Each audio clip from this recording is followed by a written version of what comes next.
عليه وعلى آله وأصحابه أجمعين. أما بعد فأعوذ بالله من الشيطان الرجيم. بسم الله الرحمن الرحيم. شهر رمضان الذي أنزل فيه القرآن. وقال النبي صلى الله عليه وسلم: الصوم جنة. وقال النبي صلى الله عليه وسلم أو كما قال النبي صلى الله عليه وسلم: صدق الله العلي العظيم وصدق رسوله النبي الكريم، ونحن على ذلك من الشاهدين والشاكرين، والحمد لله رب العالمين. اللهم صل على سيدنا محمد وعلى آل سيدنا محمد وبارك وسلم. اللهم صل على سيدنا محمد وعلى آل سيدنا محمد وبارك وسلم. اللهم صل على سيدنا محمد وعلى آل سيدنا محمد وبارك وسلم. آپ حضرات کے سوال کے لیے سے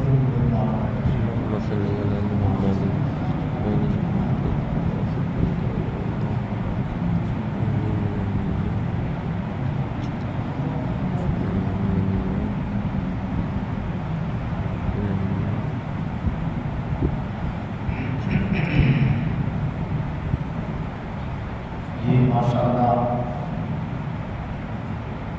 آج رمضان کی 27ویں رات ہے. رمضان کے مہینے کی وجہ سے اس وقت ہمارا مل بیٹھنا انتہائی بابرکت ہے، اور اس 27ویں شب کی وجہ سے انتہائی بابرکت ہے. اور پھر ماشاءاللہ تکمیل قرآن کی مجلس ہے، اور وہ بھی قیام اللیل کے اندر، نماز تراویح کے اندر. یہ انتہائی بابرکت مجلس ہے ہر اعتبار سے. اب جب میں آ رہا تھا، آپ حضرات سے گزارش ہوئی کہ بات غور سے سنیں. اگر آپ بات غور سے سنیں گے تو مجھے بھی فائدہ ہوگا، آپ لوگوں کو بھی فائدہ ہوگا. اگر غور سے نہیں سنیں گے نہ مجھے فائدہ ہوگا اور نہ آپ لوگوں کو فائدہ ہوگا.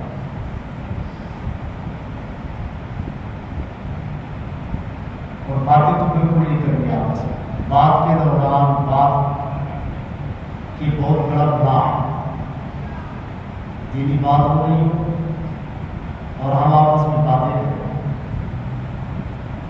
تو ابھی میں راستے میں آ رہا تھا، یہ سوچتے ہوئے کچھ باتیں ایسی ہوتی ہیں جو بتانے والی نہیں ہوتی، نہیں بتانی چاہیے، لیکن احساس کے خاطر بتانی چاہیے. اب جب میں راستے میں آ رہا تھا تو راستے میں یہ سوچتے ہوئے کہ تکمیل قرآن کی مجلس میں جا رہا ہوں، میرے آنکھوں سے آنسو نکلے.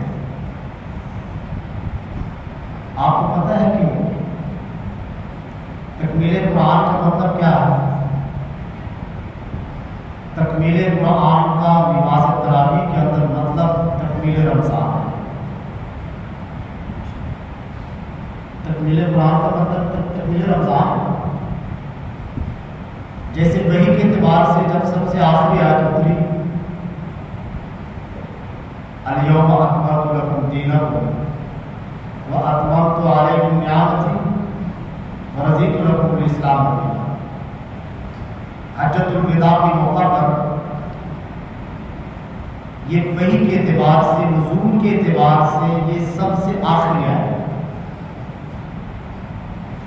اس آیت کے اندر اللہ تبارک و تعالیٰ نے مسلمانوں کو، یعنی اس وقت جو مسلمان تھے صحابہ کرام کی شکل میں، ان کو مخاطب کر کے ارشاد فرمایا کہ آج میں نے تمہارے لیے تمہارے دین کو مکمل کر دیا۔ حجۃ الوداع کا موقع تھا، میدان عرفات کے اندر حضور علیہ السلام اونٹنی کے اوپر سوار تھے کہ حضرت جبرائیل علیہ السلام یہ آیت لے کر آ گئے۔ حضور علیہ السلام نے یہ آیت صحابہ کو سنائی تو صحابہ خوش ہونے لگے، اور ظاہر بات ہے کہ خوش ہونے کا مقام بھی تھا کہ تکمیل دین کا اعلان ہو رہا ہے، آج تکمیل دین ہو رہی ہے، اور ظاہر بات ہے دین کی تکمیل خوشی کا مقام تھا، کیونکہ جتنے کام اللہ نے مسلمانوں کی ذمہ لگانے تھے وہ لگا چکے ہیں، اس کے بعد کوئی اور کام مسلمانوں کی ذمہ لگنے والا نہیں، اس اعتبار سے کوئی خوشی کا مقام تھا۔ صحابہ خوش ہو رہے تھے، لیکن ایک صحابی رسول، وہ صحابی رسول جنہوں نے نبوت کو اپنے کندھوں پہ اٹھایا تھا، وہ صحابی رسول جو ہر مشکل وقت میں حضور علیہ السلام کے ساتھ ہوتے تھے، وہ صحابی رسول جن کے بارے میں حضور علیہ السلام یہ فرما کے چلے گئے کہ میں نے سب کے حقوق ادا کر دیے لیکن ابو بکر کے حقوق ادا نہیں کر سکا، وہ قیامت کے دن اللہ تبارک و تعالیٰ میری طرف سے ادا کریں گے۔ وہ سائڈ پہ کھڑے ہو کر رو رہے تھے، صحابہ نے کہا کہ حضرت آج تو خوشی کا مقام ہے، دین کی تکمیل ہو گئی ہے، اللہ تبارک و تعالیٰ کی طرف سے تکمیل دین کا اعلان ہو چکا ہے، تو یہ تو خوشی کا مقام ہے، آپ کو خوشی منانی چاہیے، آپ کو رو رہے کیوں؟ تو سیدنا صدیق اکبر رضی اللہ تعالیٰ عنہ نے فرمایا تکمیل دین کے اعلان کا مطلب کیا ہے پتہ ہے؟ تکمیل دین کے اعلان کا مطلب ہے تکمیل حیات نبی۔ حضور علیہ السلام کی زندگی، آپ علیہ السلام کی زندگی کے ختم ہونے کا اعلان ہے۔ جب تک دین باقی تھا تو حضور علیہ السلام کی ضرورت تھی، جب دین کی تکمیل ہو گئی تو حضور علیہ السلام کی ضرورت نہیں رہی۔ اس کا مطلب یہ ہے کہ حضور علیہ السلام ہمیں چھوڑ کے جا رہے ہیں، تو پھر سارے صحابہ رونے لگ گئے۔ تو اس واقعے کو آپ اس موقع کے اوپر فٹ کریں، نماز تراویح کے اندر تکمیل رمضان، تکمیل قرآن کا مطلب تکمیل رمضان ہے، اور تکمیل قرآن اس اعتبار سے تو خوشی کا مقام ہے کہ اللہ تبارک و تعالیٰ نے ہمیں زندگی کے اندر ایک بار پھر رمضان کا مبارک مہینہ دیا، اور اس میں الحمدللہ اپنی طاقت کے مطابق نیک اعمال کرنے کی توفیق بھی دی، اور نماز تراویح پڑھنے کی بھی توفیق دی، اور نماز تراویح کے اندر پورا قرآن سننے کی بھی توفیق دی، اور قاری صاحب کو پورا قرآن سنانے کی بھی توفیق دی۔ اس اعتبار سے تو واقعہ خوشی کا مقام ہے، کیونکہ اگر قرآن پاک ہم غیر رمضان کے اندر پڑھیں گے تو غیر رمضان کے اندر حضور علیہ السلام نے فرمایا کہ ایک حرف کے پڑھنے پر 10 نیکیاں ہیں، اور یہ نماز سے باہر کی بات ہے۔ یہی قرآن جب رمضان غیر رمضان کے ہم نماز کے اندر پڑھیں گے تو پھر ایک حرف پر 100 نیکیاں ہیں، اور رمضان کے اندر آپ کو پتا ہے اللہ تبارک و تعالیٰ اعمال کا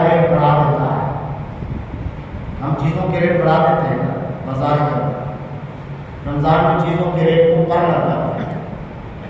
تو جیسے ہم زمین کے اوپر چیزوں کے ریٹ بڑھا دیتے ہیں، اللہ تبارک و تعالیٰ آسمان کے اندر ہمارے نیک اعمال کا ریٹ بڑھا دیتا ہے. تو رمضان کے اندر آپ کم از کم 100 کو 70 کے ساتھ گزر دو تو وہ کہ ایک گھر پر 60,000 نیکیاں نماز میں ملتی ہیں. آپ صرف الحمدللہ کا حساب لگائیں گے نا تو شاید کیلکولیٹر جو ہے وہ جواب دے دے گا.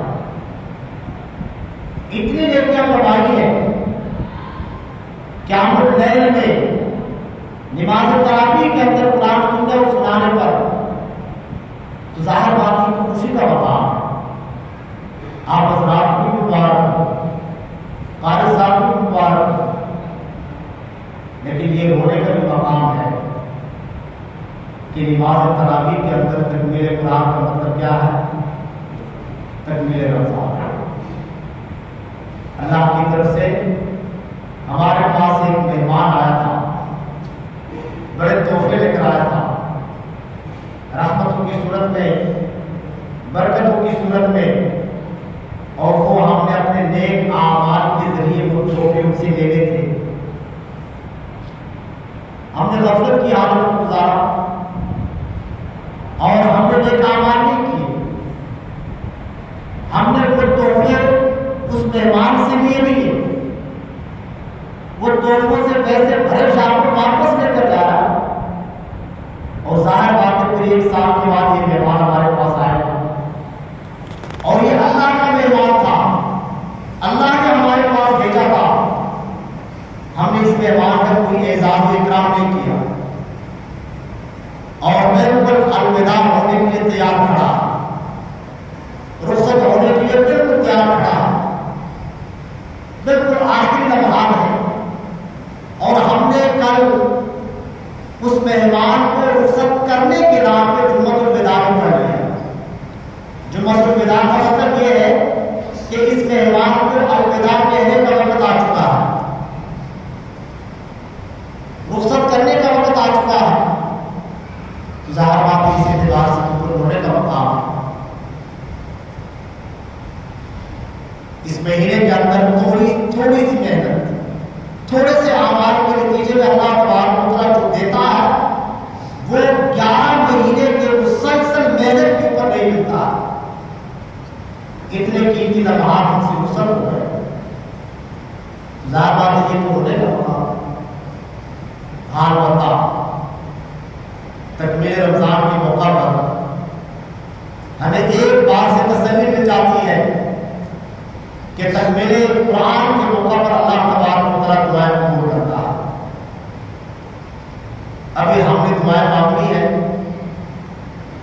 اور اللہ تبارک و تعالیٰ کی اس مہمان سے سارے شاہ کو وصول کرنے ہیں. رحمتوں کے جو بڑے شاہ کو لے کر آیا تھا اور برکتوں کے جو بڑے شاہ کو لے کر آیا تھا تحفے کی صورت میں وہ ہم نے وصول کرنے ہیں. ہم نے مہمان کو ایسے جان نہیں دینا ہے. اور ظاہر بات ہے کہ مانگے گا کون؟ اللہ سے کون مانگتا ہے؟ آپ لوگوں سے سوال ہے، اللہ سے کون مانگتا ہے؟ جو بندہ اپنے آپ کو اللہ کا محتاج سمجھتا ہے. ہر کام کے اندر، ہر ضرورت کے اندر جو بندہ اپنے آپ کو اللہ کا محتاج سمجھتا ہے وہ اللہ سے مانگتا ہے. اور یہ مانگنا ہم چھوڑ چکے ہیں، ابھی ہم نے مانگنا ہے. حضور علیہ السلام اللہ تبارک و تعالیٰ کے قرب کے انسان جب منازل طے کرتا ہے تو سب سے اونچا مقام اللہ کے قرب میں جو آتا ہے اس کو مقام عبدیت کہتے ہیں. اس کو کیا کہتے ہیں؟ مقام عبدیت، بندگی کا مقام. اور مقام عبدیت کے امام کون تھے؟ حضرت محمد مصطفیٰ صلی اللہ علیہ وسلم. چنانچہ قرآن مجید کے 15ویں پارے کے شروع میں اللہ تبارک و تعالیٰ نے فرمایا سبحان الذی اسریٰ بعبدہ لیلا من المسجد الحرام الی المسجد الاقصی. حضور علیہ السلام کے لیے نبی کا لفظ استعمال نہیں کیا، رسول کا لفظ بھی استعمال نہیں کیا، اللہ تبارک و تعالیٰ نے عبد کا لفظ استعمال کیا ہے. یہ اللہ کے قرب کا سب سے اونچا مقام ہے، اور اس مقام عبودیت کا سب سے بڑا مظہر وہ دعا ہے جو ابھی ہم نے مانگی ہے. میں بات کو سمیٹنا چاہتا ہوں کیونکہ بچے بھی ہیں، بوڑھے بھی ہیں، بات لمبی نہیں کرنا چاہتا ہوں، میں فوراً دعا پہ آ گیا. اب دعا پہ مختصر بات کرنی ہے کیونکہ ابھی ہم نے دعا مانگی ہے، تو پہلے ہمیں پتہ تو ہو کہ دعا ہے کیا چیز. حضور علیہ السلام نے فرمایا من فتح له باب الدعاء، جس کے لیے دعا کا دروازہ کھول دیا گیا، فتحت له ابواب الرحمہ، اس کے لیے رحمت کے سارے دروازے کھول دیے گئے. ہمیں دعا مانگنی آتی ہے، دعا سیکھنی پڑتی ہے، اور سیکھنے کے لیے جان لگانی پڑتی ہے. اور ہماری نظر کس چیز پہ جاتی ہے؟ میں اپنے آپ سے بھی سوال کرتا ہوں اور آپ لوگوں سے بھی سوال کرتا ہوں. آج میں گپ شپ کی صورت میں بیان کر لیتا ہوں، مذاکرے کی صورت میں. آپ سے بھی سوال ہے، میں اپنے آپ سے بھی سوال کرتا ہوں، کیا ہم ہر معاملے میں اپنے آپ کو اللہ کا محتاج سمجھتے ہیں؟ سوال ہے، اپنے گریبان میں جھانک کے دیکھیں، اندر سے جواب یہی آئے گا کہ نہیں. ہم ہر معاملے میں پیسے کا اپنے آپ کو محتاج سمجھتے ہیں. ہمارا یہ ذہن ہے، اور ہم نے اپنے بچوں کا بھی یہ ذہن بنایا ہے کہ ہر کام پیسے سے ہوتا ہے. ایسی بات ہے یا نہیں؟ ہم کیا سمجھتے ہیں؟ پیسہ ہوتا ہے تو سارے کام ہو جاتے ہیں، پیسہ ہوتا ہے تو سارے مسائل حل ہو جاتے ہیں. ایسا ہے یا نہیں؟ اور یہی سب سے بڑی نقصان والی بات ہے.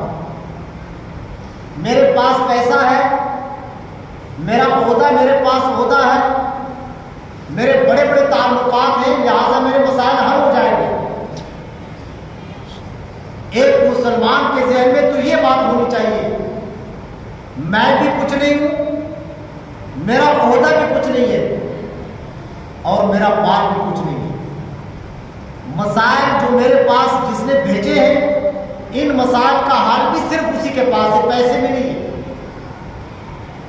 تو آپ بتائیں، مجھے تو اندر سے ضمیر یہ آواز دے رہی ہے کہ اس اعتبار سے تو آپ کا عقیدہ انتہائی خطرناک موڑ کے اوپر کھڑا ہے. ایسی بات ہے کہ نہیں؟ اب جب میں نے اپنے آپ کو اللہ کا محتاج سمجھا ہی نہیں ہے، میں کیسے مانگوں گا اللہ سے؟ مانگنے کے لیے پہلے محتاج بننا پڑتا ہے. جب میں نے اپنے آپ کو محتاج سمجھا ہے پیسے کا، میں نے اپنے آپ کو محتاج سمجھا ہے عہدے کا اور بڑے لوگوں کے تعلقات کا، تو میں کیسے مانگوں گا؟ اس لیے ہم نہیں مانگتے ہیں. اور جب نہیں مانگتے تو ہمیں مانگنے کا طریقہ بھی نہیں آتا، اور ہم اپنے بچوں کو بھی یہ سکھاتے جا رہے ہیں کہ بیٹا سب کچھ پیسے سے ہوتا ہے. پیسہ ہوتا ہے نا تو سارے مسائل حل ہو جاتے ہیں. اب میں وہ لفظ نہیں استعمال کروں گا، میرے خیال میں آپ حضرات کے ذہن میں خود بخود آ چکا ہوگا کہ یہ عقیدہ کون سا عقیدہ ہے؟ یہ کفریہ عقیدہ ہے، یہ حقیقت ہے. خالق سے جب آپ کی نظر ہٹے گی اور مخلوق کی طرف جائے گی تو آپ کو خالق مخلوق کے حوالے کر دے گا. آج اللہ نے ہمیں مال کے حوالے کر دیا، آج اللہ نے ہمیں تعلقات کے حوالے کر دیا، اس لیے مسائل ہمارے الجھ رہے لیکن حل نہیں ہو رہے. اچھا، آپ سے سوال ہے، جس کے پاس بہت زیادہ پیسہ ہے اس کے سارے مسائل حل ہو گئے؟ اس کے مسائل بھی سب سے زیادہ ہوتے ہیں. اور پتہ نہیں آپ لوگوں کی کس لیول کے تعلقات ہوں گے. آپ یقین جانیں فیکٹریوں کے مالکان، فیکٹریوں کے مالک ہوتے ہیں اور بڑی بڑی گاڑیوں میں پھرتے ہیں. جب آپ ان کو دیکھیں گے تو آپ کو رشک آئے گا کاش اس کی جگہ پر میں ہوتا.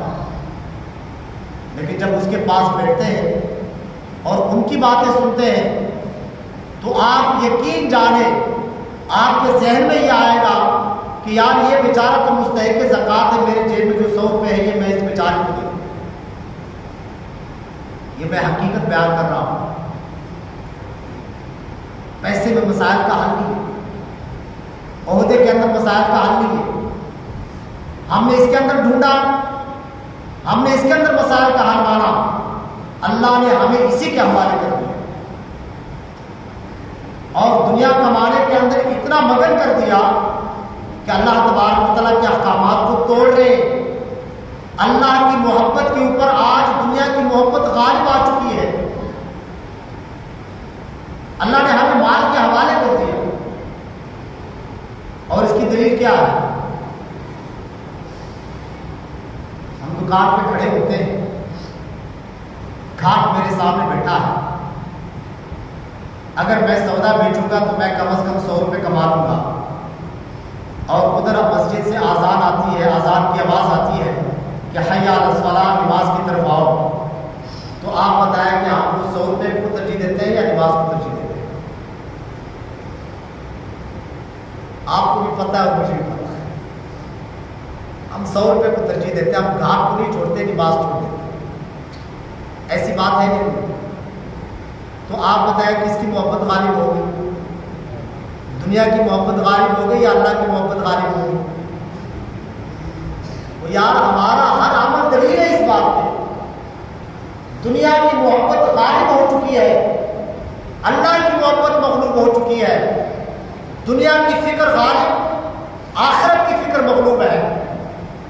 تو آپ بتائیں کہ اللہ ہمیں دنیا کے حوالے کرے گا پھر یا نہیں؟ اللہ ہمیں پریشانیوں کے حوالے کرے گا یا نہیں؟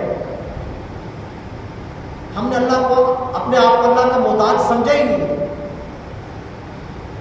میں آپ حضرات کو یہ جو میں ہے نا، میرا عہدہ، میرے پاس پیسہ ہے، اس میں نے ہمیں تباہ و برباد کر دیا. ایک واقعہ سنا دیتا ہوں، بڑا تاثیر واقعہ ہے، آپ حضرات اگر غور سے سنیں گے.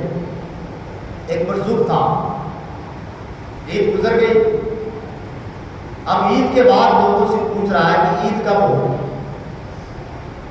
حالانکہ عید تو گزر گئی، عید کے دوسرے دن یا تیسرے دن یا چوتھے دن لوگوں سے پوچھنا شروع کر دیا. مرزوق تھا، بھائی عید کب ہوگی؟ لوگ اس کا مذاق اڑاتے تھے، لوگ اس کے اوپر ہنستے تھے، لیکن وہ اپنا سوال چھوڑتا نہیں تھا. ہر بندے سے اس کا ایک ہی سوال تھا کہ عید کب ہوگی. ایک دن کسی اللہ والے کے ساتھ اس کا ٹاکرا ہوا، اس سے یہ سوال کیا کہ عید کب ہوگی. وہ اللہ والا تھا، وہ سمجھ گیا کہ اس کو اندر پہ لگی ہوئی ہے. اس نے جواب دیا کہ جب یار ملے گا. عید کب ہوگی؟ جب یار ملے گا. اس نے چیخ ماری اور رونا شروع کر دیا. پھر پوچھا کہ یار کب ملے گا؟ اس نے کہا جب اندر کی میں مرے گی. پھر رونا شروع کر دیا. پھر پوچھا کہ میں کب مرے گی؟ اس نے کہا جب اس کا فضل ہو. اگر اس واقعے کو دیکھیں تو رمضان کے بعد جو عید کی خوشیاں ہم مناتے ہیں، پتہ ہے وہ کس چیز کی خوشیاں مناتے ہیں؟ کیا اس بات کی ہم خوشیاں مناتے ہیں کہ رمضان گزر گیا، رمضان چلا گیا؟ خوشی اس بات کی مناتے ہیں کہ رمضان میں ہم نے اتنی عبادتیں کی ہے کہ یار کا ملن ہمیں نصیب ہو چکا ہے. اللہ کو ہم پا چکے ہیں، نبی کو ہم پا چکے ہیں. تو یار کے ملن کے بعد عید منائی جاتی ہے. ہم نے کپڑے خریدے، سلوائے اور ماشاء اللہ والوں کی زینت بھی بنائی ہم نے. تو آپ بتائیں کہ عید والے دن کپڑے پہن کر، جوتیاں پہن کر کیا ہم یار کے ملن کی خوشی منا سکتے ہیں؟ آپ اور میں نے اللہ کو پا لیا رمضان میں، یار کے ملنے پر خوشیاں منائی جاتی ہیں، تو کیا آپ اور میں نے اللہ کو پا لیا؟ ہاں دنیا کو پاتے ہیں، اللہ کو نہیں پایا ہے، تو اسی اعتبار سے کوئی بار دن ہم خوشیاں منانے کے مستحق نہیں بنتے۔ ہم اپنے بچوں کو سکھائیں، یہ اس دور کا بہت بڑا المیہ، ہم نے اپنے بچوں کو خود عقائد خراب کیے ہیں، ان کو غلط راستے پہ ڈالا ہے، گھر کے اندر بچے کے سامنے مصلی ڈالے، ہر باپ کی یہ ذمہ داری ہے، ڈیوٹی ہے، ان کی اخلاقی اور عقیدے کے اعتبار سے تربیت یہ باپ کے اوپر فرض ہے۔ بچوں کے سامنے مصلی ڈالو، 2 رکعت نفل نماز پڑھو اور گڑ گڑا کے اللہ تبارک و تعالیٰ کے سامنے دعائیں مانگو۔ تیرا بچہ دیکھے کہ میرا باپ کسی اور سے مانگ رہا ہے، تو اس کا مطلب یہ ہے کہ مسائل کا حل کسی اور کے پاس ہے، پیسے میں نہیں ہے، مسائل کا حل عہدے کے اندر نہیں ہے، مسائل کا حل کسی اور کے پاس ہے، تو میں نے بھی اسی سے مانگ رہا ہے جس سے میرا باپ مانگ رہا ہے۔ میرے بچے کا عقیدہ بنے گا، اس کا عقیدہ اسلام کے مطابق بنے گا، لیکن افسوس یہ ہے کہ ہم بھی بچوں کو یہی سکھا رہے ہیں، پیسہ ہے بیٹا پیاس تو سارے مسائل حل ہے، پیسہ نہیں ہے تو مسائل حل نہیں ہے۔ تو آپ بتائیں آپ نے پوری زندگی پیسہ کمانے پہ گزاری ہے؟ نہیں، پیسہ کمانے پہ گزاری ہے نا، پیسہ ہم نے تھوڑا کمایا، بہت کمایا، آپ بتائیں مسائل حل ہو گئے؟ ایک سوال ہے، مسائل حل ہو گئے؟ مسائل کا حل کس کے پاس ہے؟ اللہ کے پاس ہے، اور ہر مسئلے کے حل میں ہم کس کے محتاج ہیں؟ اللہ کے محتاج ہیں۔ اپنے چھوٹے بڑے مسائل اللہ کے سامنے رکھو اور رو ان کے سامنے ان سے حل کرواؤ۔ بڑے خوش قسمت ہوتے ہیں وہ لوگ جن کے اوپر دعاؤں کا دروازہ کھل گیا، اللہ سے لینے کا طریقہ آ گیا۔ حضور علیہ السلام کو جتنی بھی نعمتیں ملی ہیں، ان نعمتوں میں سب سے بڑا حصہ ہمیں جو ملا ہے وہ دعا کی شکل میں ملا ہے۔ اللہ سے مانگنے کا طریقہ آنا چاہیے، اور طریقہ کیا ہے؟ بچوں کے سامنے آج رات سے یہ کام شروع کرو۔ کہتے ہیں کہ نیکی کے کام میں دیری نہیں ہونی چاہیے، بچوں کے سامنے مصلی ڈالو، نفل پڑھو،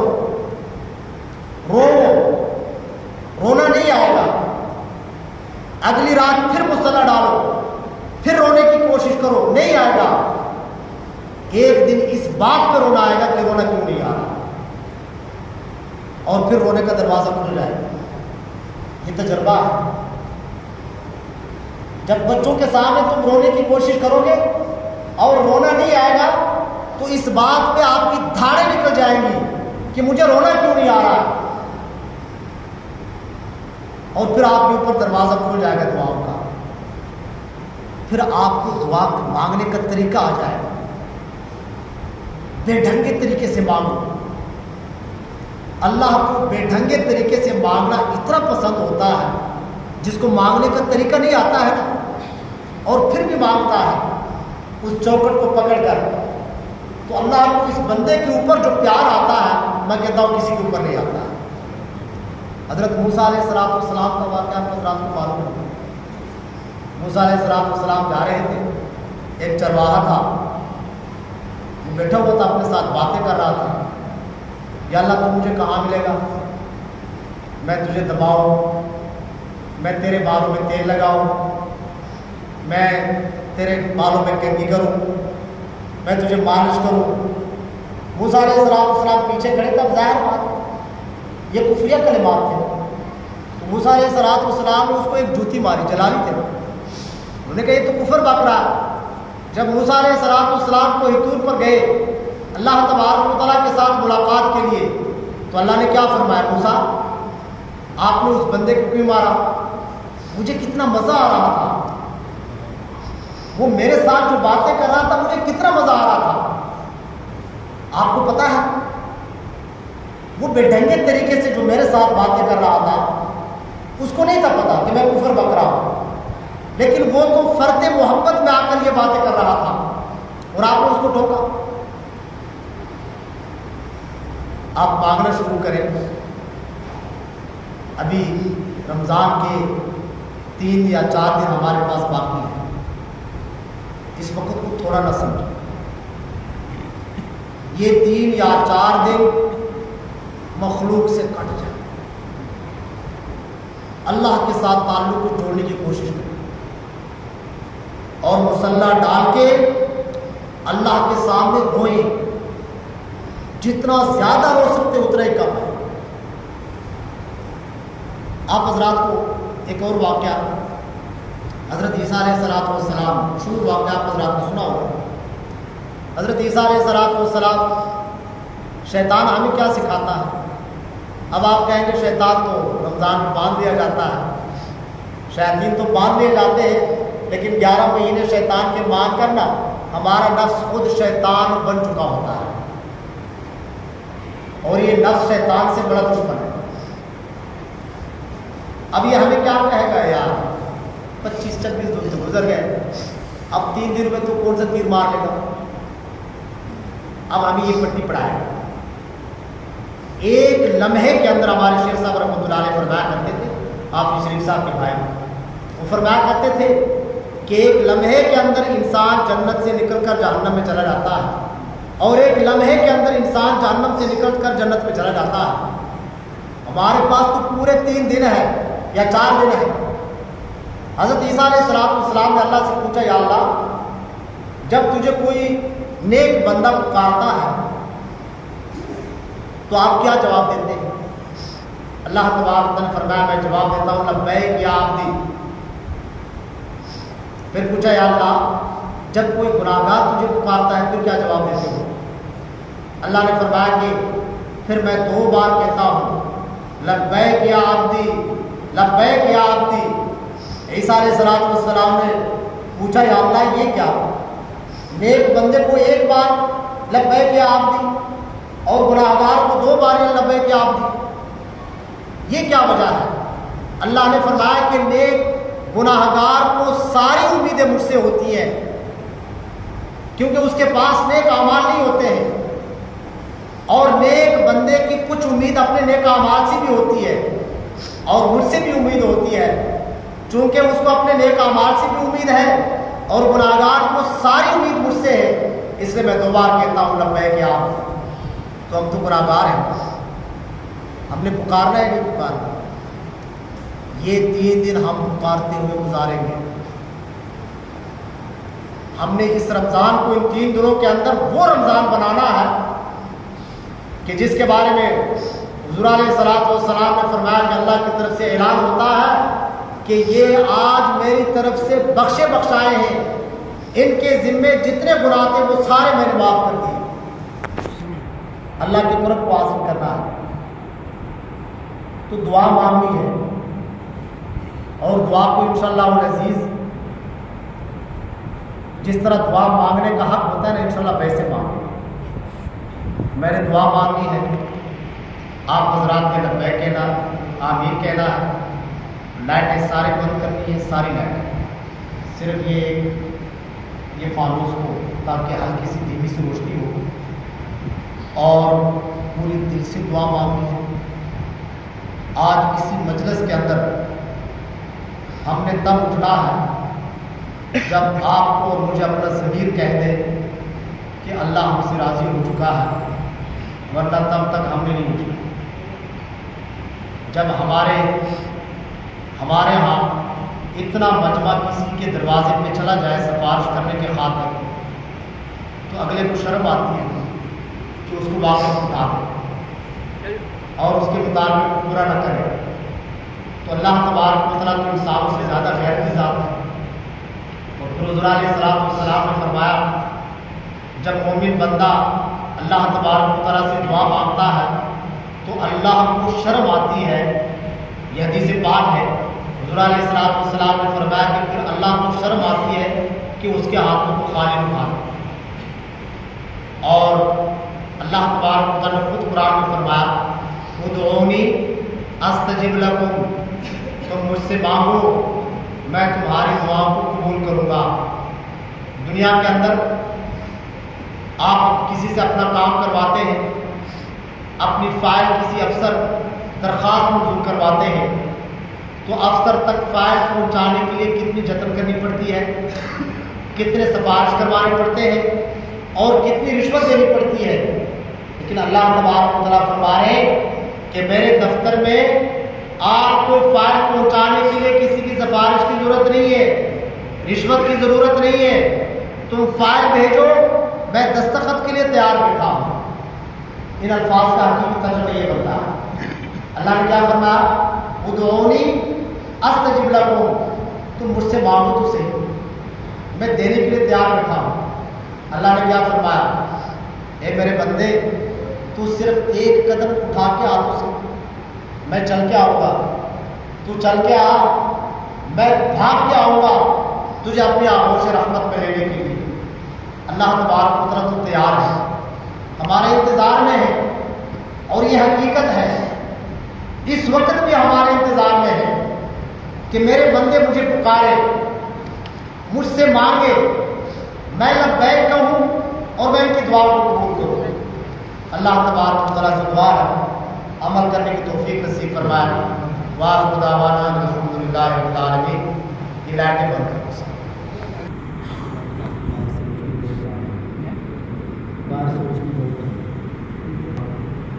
دعا مانگیں گے، بیچ میں بیٹھے وقفہ کروں گا، اور اس وقفے کے اندر ہر بندے نے اپنی ضرورت اللہ کے سامنے رکھیں۔ اور آج کے بعد یہ 3 دن ہم اللہ سے جب بھی دعا مانگیں گے تو اللہ سے دعا کے اندر کیا مانگیں گے؟ اللہ سے دعاؤں کے اندر اللہ کو مانگیں گے۔ اللہ سے دعا کے اندر کیا مانگیں گے؟ اللہ کو مانگیں گے۔ اللہ مل گیا تو سارے مسئلے ہیں، اللہ مل گیا تو ساری پریشانیاں ختم ہو گئی۔ مسئلہ یہ ہے کہ ہم اللہ سے بہت دور چلے گئے۔ اللہ کو مانگیں گے، اپنی غلطیوں کے اوپر روئیں گے۔ جب وقفہ ہوگا 1 یا 2 منٹ کے لیے تو اس میں آپ حضرات میں اپنی ضرورتیں، جو بھی ضرورتیں، جو بھی پریشانیاں، جو بھی مسائل جس کے ہیں، کیونکہ مجھے نہیں پتا ہر بندے کے مسائل کا، تو وہ اپنے مسائل اللہ تبارک و تعالیٰ کے سامنے رکھیں۔ آمین۔ الحمدللہ رب العالمین، والسلام علی رسولہ محمد وعلی آلہ وصحبہ اجمعین۔ ربنا ظلمنا انفسنا وان لم تغفر لنا وترحمنا لنكونن من الخاسرین۔ ربنا ظلمنا انفسنا وان لم تغفر لنا وترحمنا لنكونن من الخاسرین۔ ربنا آتنا في الدنيا حسنة وفي الآخرة حسنة وقنا عذاب النار۔ ربنا آتنا في الدنيا حسنة وفي الآخرة حسنة وقنا عذاب النار۔ ربنا آتنا من لدنك رحمة وهيئ لنا من أمرنا رشدا۔ اللهم ألهمنا مراشد أمورنا وقنا شرور أنفسنا۔ اللهم أحسن عاقبتنا في الأمور كلها وأجرنا من خزي الدنيا وعذاب الآخرة۔ یا مقلب القلوب ثبت قلوبنا على دينك ويا مصرف القلوب ثبت قلوبنا على طاعتك۔ اللهم اهدنا واهد بنا، اللهم اجعلنا سببا لمن اهتدى ولا تجعلنا سببا لمن زل وغوى۔ اللهم انك عفو كريم تحب العفو فاعف عنا۔ اللهم انك عفو كريم تحب العفو فاعف عنا۔ ربنا لا تؤاخذنا إن نسينا أو أخطأنا، ربنا ولا تحمل علينا إصرا كما حملته على الذين من قبلنا، ربنا ولا تحملنا ما لا طاقة لنا به، واعف عنا واعف عنا واغفر لنا وارحمنا، أنت مولانا فانصرنا على القوم الكافرين۔ یا رحم الراحمین، تکمیل قرآن کا موقع ہے، یا اللہ اس تکمیل قرآن کو اپنے بارگاہ میں قبول و منظور فرما۔ یا اللہ متقاضی بشریت اگر قاری صاحب سے اس میں کوئی غلطی ہو چکی ہو، زبر زیر کے اندر، وقف کے اندر، شد مت کے اندر، یا اللہ اپنی رحمت سے معاف کر دیجیے۔ یا ہمارا ہم سے سننے کے اندر جو غلطیاں ہو چکی ہیں، جو سستیاں اور غفلتیں ہو چکی ہیں، جو کمی کوتاہیاں ہو چکی ہیں، یا اللہ اپنی رحمت سے معاف فرما دے۔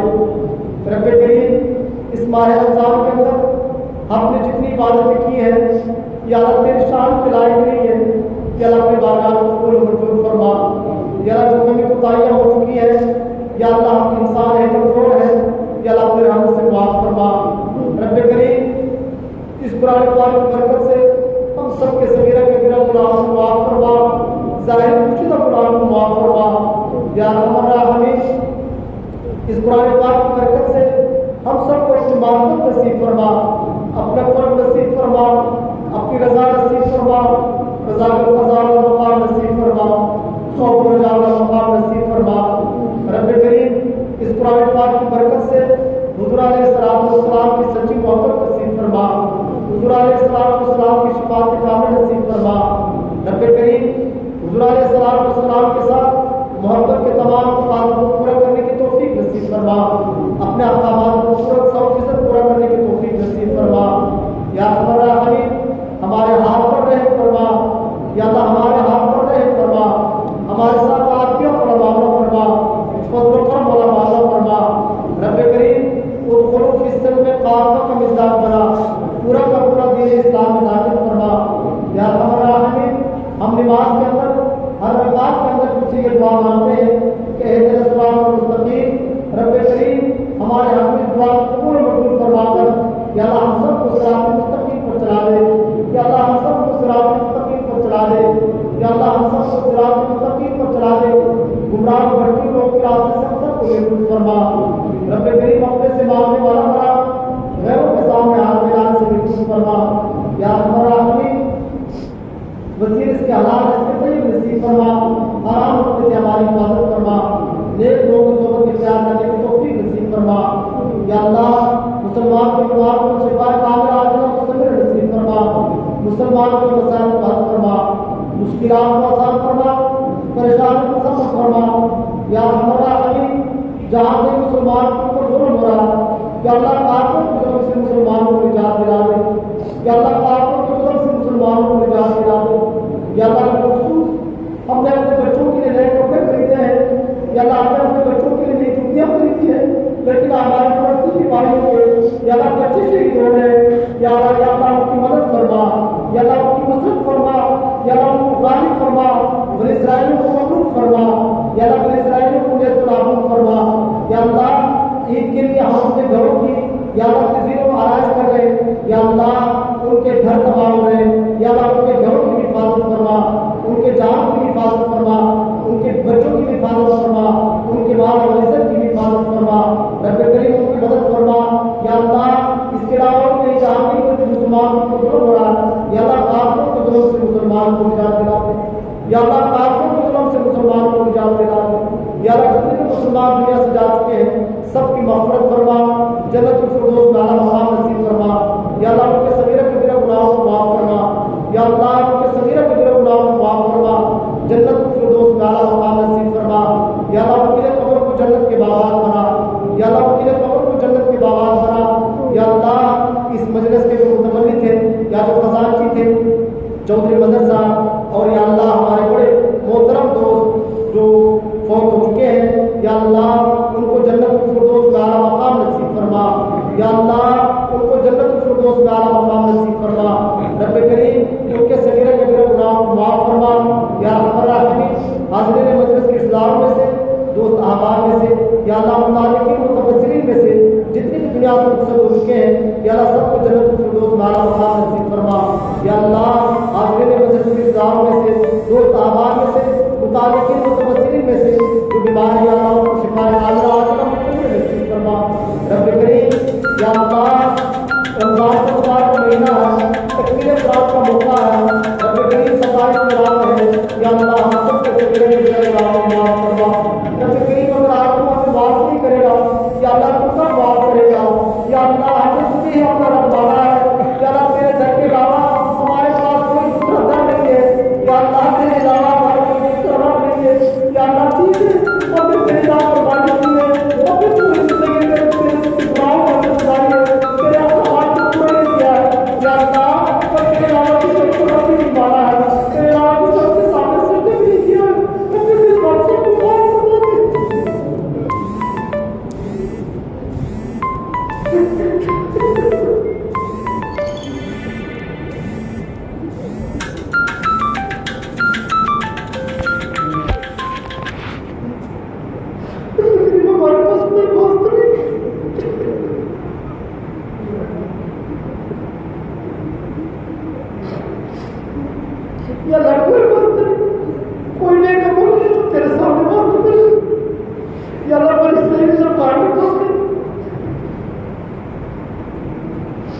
ان کے پاس نہیں جو بات نیک اعمال کا واسطہ دے یا اللہ تمہیں راستہ بنا دے یا اللہ ہمارے پاس تو کوئی نیک عمل نہیں ہے جو تیرے سامنے واسطہ پیش کر سکے ہمارے پاس اللہ سب سے بڑا واسطہ یا اللہ تیرے حبیب کے حضور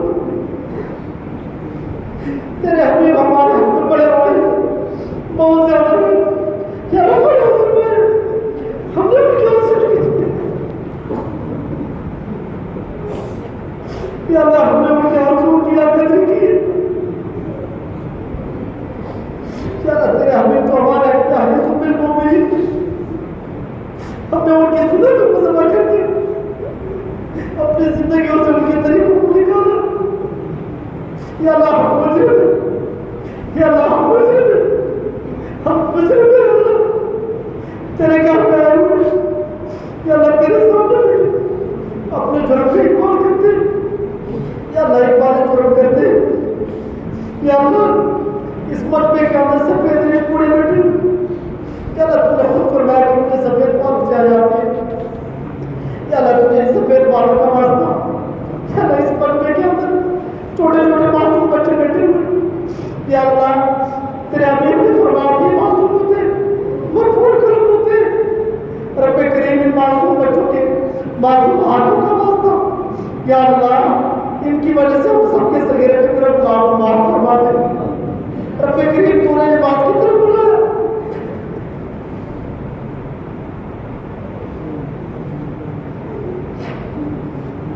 ہم نے دنیا کے معلوم سے بھی دی رب کریم تو نے روزہ فرض کر دیا اپنے بھوک اور پیاس اور بیماری کا معلوم بنا دیا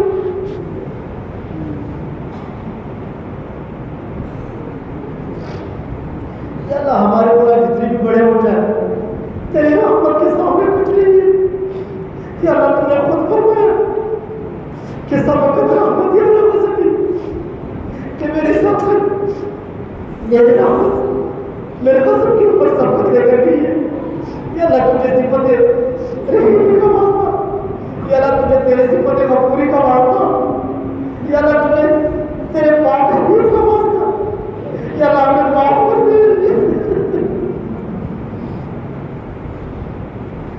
اپنے رمضان کی قدر کی کپڑوں کی حالت میں گزارے یا اللہ ہم نے تجھے چھوڑ کر یا اللہ پیسے کے اندر اپنے مسائل کا ہم تلاش کیا مال کے اندر یا اللہ اپنے مسائل کا ہم تلاش کیا یا اللہ ہم غلط ثابت ہو گئے یا اللہ مسائل کا صرف کر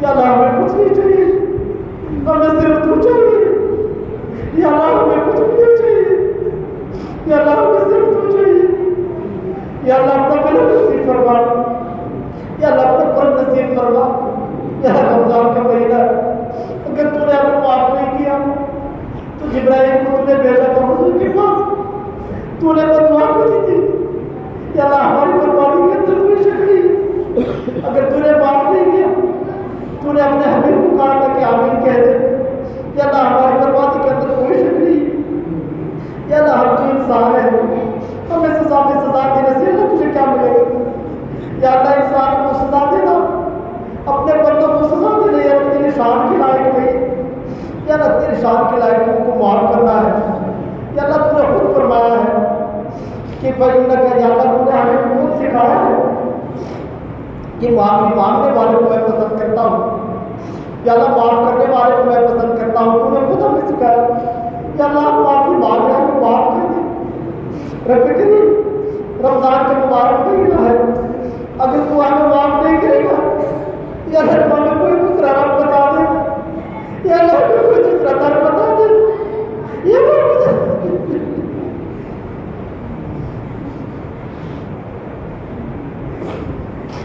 یا اللہ ہم اس رب کے پاس چلے جاتے یا اللہ اس طرف پہ چلے جاتے یا اللہ تجھے پتا ہے ہمارا ایمان تیرے علاوہ کوئی دوسرا رب نہیں ہے تیرے در کے علاوہ کوئی دوسرا در نہیں ہے یا اللہ کری یہاں سے آپ مجھے ملے گا تو کہاں سے ملے رب کریم ہم سب کے صغیرہ کے میرا گناہ معاف یا اللہ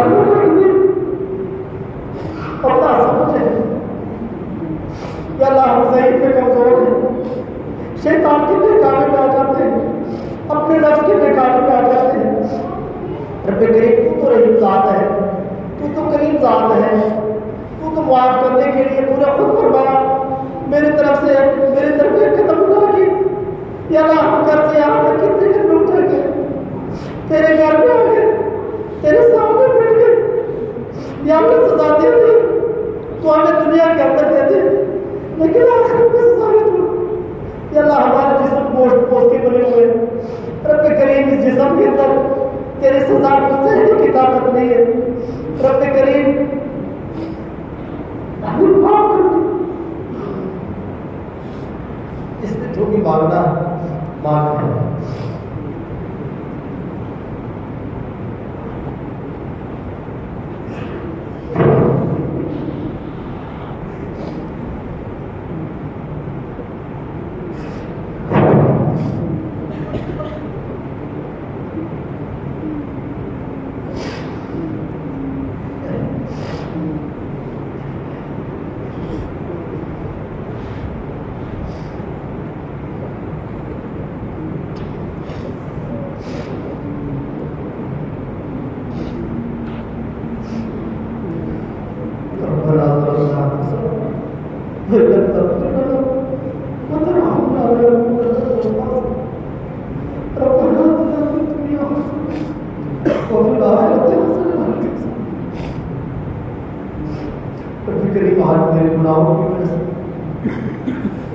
ہمارے فلسطینی بھائی جو بڑے ایک لوگوں کے اوپر میری طرف سے اختیارات آتے ہیں کہ اللہ گناہگار ہے، ہمارے گناہوں کی اس کے اوپر زیادتیاں ہو رہی ہیں۔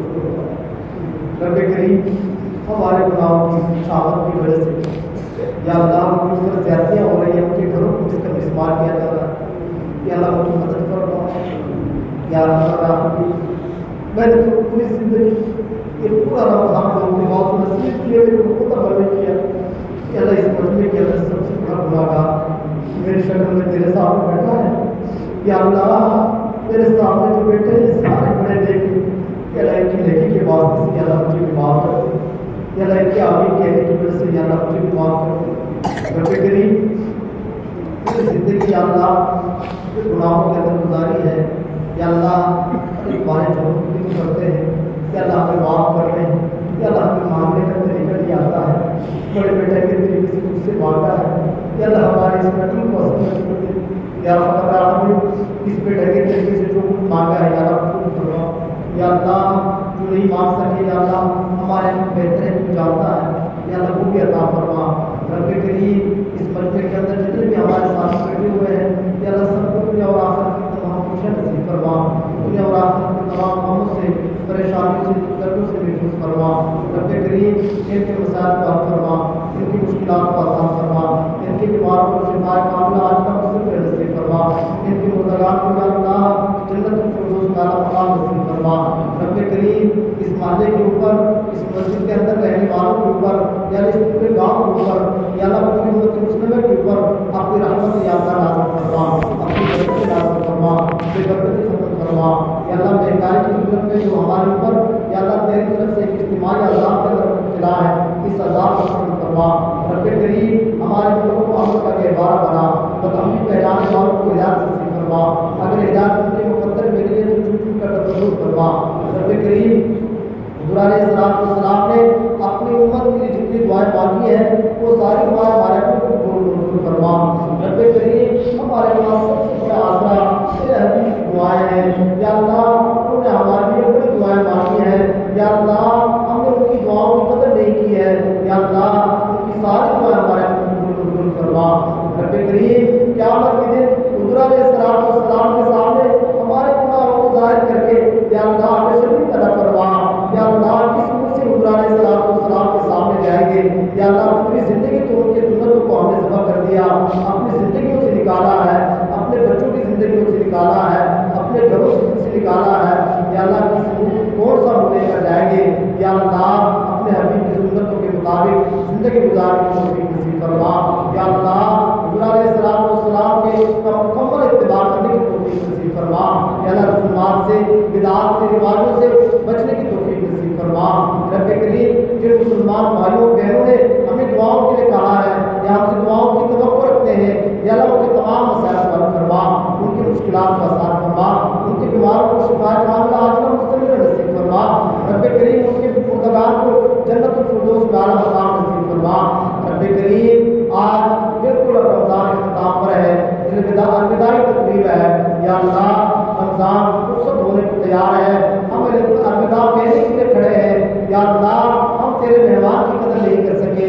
نے اس کی ناقدریت کی ہے یا اللہ اس کی خدمت نہیں کی ہے، یا اللہ یہ جب تیرے پاس آئے گا تو ہماری شکایت لگائے گا کہ انہوں نے کیسے بندوں کے پاس مجھے بھیجا تھا، انہوں نے میری کوئی قدر نہیں کی ہے یا میری کوئی خدمت نہیں کی ہے۔ یا اللہ ہم تم سے معافی مانگتے ہیں، یا اللہ تیرے مہمان سے بھی معافی مانگتے ہیں، یا اللہ جو ایام رہتے ہیں جو گھڑیاں رہتی ہیں، یا اللہ اس کی قدر کرنے کی توفیق نصیب فرما، یا اللہ اس کے اندر ہر قسم کا نیک کام کرنے کی توفیق نصیب فرما، ہر قسم کے گناہوں سے بچنے کی توفیق نصیب فرما۔ رب کریم حضور کریم صلی اللہ علیہ وسلم نے فرمایا ہے، تیرے حبیب کا فرمان ہے کہ الطائب من الذنب کمن لا ذنب لہ، یا اللہ ہم توبہ کرتے ہیں، ہم استغفار کرتے ہیں، یا اللہ ہمیں اس مجمع سے اس حالت کو اٹھا دے کہ ہمارے ذمے کوئی گناہ نہ ہو، یا اللہ اس حالت کو اٹھا دے جیسے ہم دنیا کے اندر آئے تھے، اور آئندے کے لیے یا اللہ گناہوں کی طرف جھکتے ہوئے قدموں کو نیکی کی طرف پھیر دیجیے۔ رب کریم ہم نے ظلم کیا اپنی ذات کے اوپر اور